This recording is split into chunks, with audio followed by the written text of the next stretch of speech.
இன்னைக்குரிய devotion என்றென்றும் இயேசுவுடன். ஆதியாகமம் 5:22.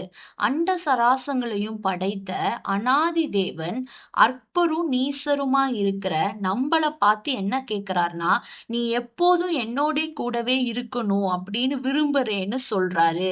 இப்படி சொல்றதுக்கு நம்ம ஏமாத்துறோம். ஜென்ரலா மனிதர்கள் தங்களோட ஒரு எக்ஸாக்ட் ஸ்டேட்டஸ்ல இருக்கவங்க, அதே கல்வி தகுதி, அதே ஆஸ்தி, அதே செல்வம், திறமை உள்ளவங்களோட தான் ஒரு ஐக்கியம் வச்சுக்கணும், ஒரு ஃப்ரெண்ட்ஷிப் வச்சுக்கணும்னு விரும்புவாங்க.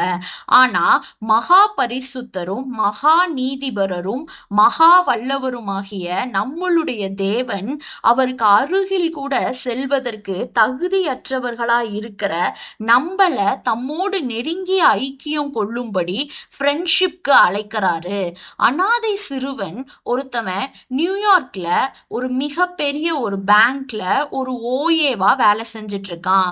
ஒரு நாள் அவனுடைய மேனேஜர் இந்த இளைஞனை கூப்பிட்டு தன்னுடைய அஃபீஷியல் ஒர்க்கை விட்டுட்டு பர்சனல் ஒர்க் பண்றதுக்கு அவருடைய ஆஃபீஸ்க்கு கூப்பிட்டு நிறைய விஷயங்களை அவனோட கற்றுக் கொடுக்க விரும்புறாரு. இப்படி அவர் கூப்பிட்ட உடனே இவனுக்கு ரொம்ப ஆச்சரியம். நம்ம ஒரு சாதாரண ஓஏ நம்மள போய் இவ்வளோ பெரிய மேனேஜர் கூப்பிடுறாரேன்னு ஆச்சரியப்படுறான். அதுக்கு அவரு, நீ எதை குறித்தும் கவலைப்படாத, நீ சீக்கிரமா என் கூட வந்தேன்னா நிறைய விஷயங்களை நான் உனக்கு கற்றுக் கொடுப்பேன் அப்படின்னு அந்த மேனேஜர் சொன்னோடனே இவனும் சந்தோஷமா போறான். அவருடைய தாழ்மையை பார்த்து இவன் ரொம்ப ஆச்சரியப்படுறான்.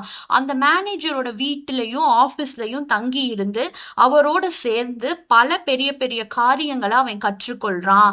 அவரும் இவன் மேல கரிசனை கொண்டவராக இவனை ஒரு ஹையர் எஜுகேஷன் படிக்க ஏற்பாடு செஞ்சு படிக்க வைக்கிறாரு. இது மாதிரி பல வருடங்கள் ஓடுது. அவனே அந்த வங்கியோட ஒரு மேனேஜரா பதவி வகிக்கிற அளவுக்கு அவன் முன்னேறிடுறான். அவன் தான் முன்னொரு நாள் அந்த மேனேஜர் அழைத்தப்ப அந்த சந்தர்ப்பம் அவர் கொடுத்ததை நினைச்சு அவனுடைய வாழ்க்கையில அது மறக்க முடியாத ஒரு முக்கியமான நேரம்னு அடிக்கடி அவனே அதை ஞாபகப்படுத்தி கொள்ளுவானா. அந்த மேனேஜர் தங்கி இருந்ததே அவனை அந்த மிகப்பெரிய ஒரு பொசிஷனுக்கு வர்றதுக்காக தான்.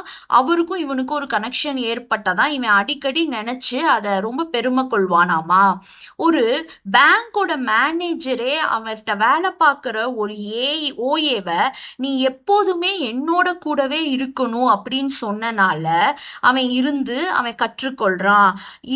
இவரே இப்படி சொல்றப்ப நம்மளது அருமை ஆண்டவர் நம்மளோடு கூட இருக்க நம்மளை அழைக்க விரும்புறாரு.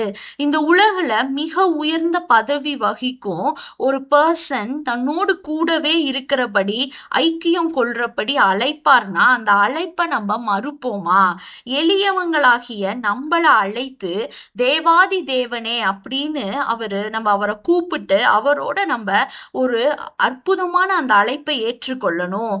அவரோடு சஞ்சரித்து வந்த ஏனோக்க போல எப்போதுமே அவரோடு கூட சஞ்சரித்து கொண்டிருக்கும் தேவ ஜனங்கள் பாக்கியவான்கள். அவங்க தம்மோடு இருக்கும்படிக்கு அவர் கண்டிப்பா ஒரு நாள் எடுத்துக்கொள்ளுவாரு. தேவனே எப்போதும் உம்மோடு கூடவே இருக்கும் உணர்வை எங்களுக்கு தாங்க. ஆமேன்.